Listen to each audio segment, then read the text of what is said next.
Arkadaşlar Foklans'ın yeni bir bölümüyle karşınızdayım. Bir saldırı yapacağım. Diğer saldırıyı başka bir videoda göstereceğim.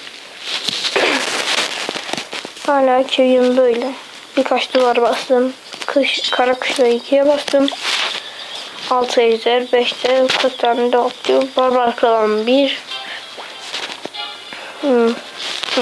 Olmaz. İksiriyi de altın yok arkadaş.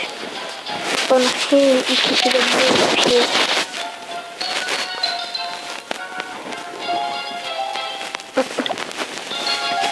Altın da istiyorum. Altın.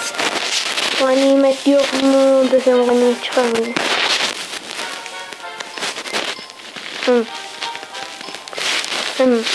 Ama ejderleri karşılamıyor. On direkt geç. Ben ne diyeyim? Belediyesi 7 adamı, sen niye gidip belediyesi 9 eleman gösteriyorsun?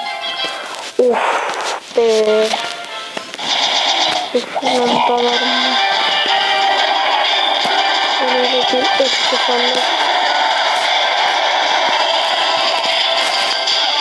Yok.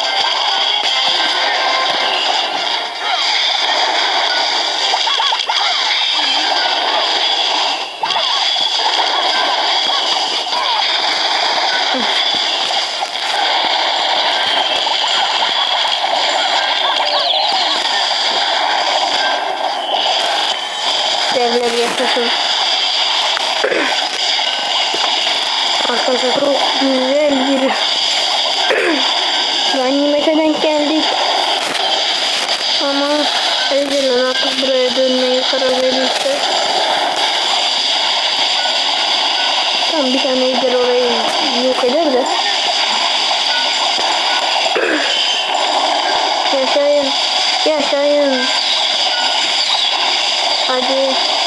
O hava salmasın. Gitsin sana bir şey yapamazlar. Hava salmasın. Hava salmasın. Hadi hava salmasına. 2 tane ejder gitti hava salmasına. Bilmiyorum. Böyle bir ejderim maalesef ki öldü.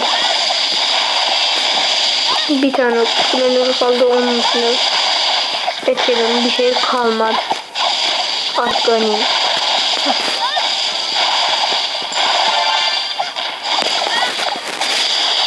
Bayağı da güzel bir ganimet aldık.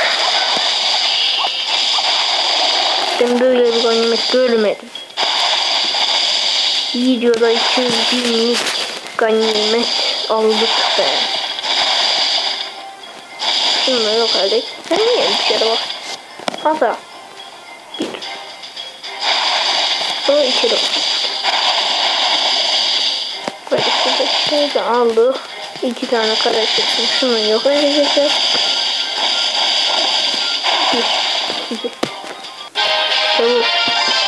255'e 149 bin ganimet.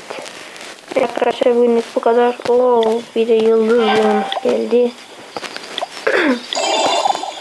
Alalım bunu. Hoşçakalın arkadaşlar. Like ve yorum atmayı, abone olmayı unutmayın.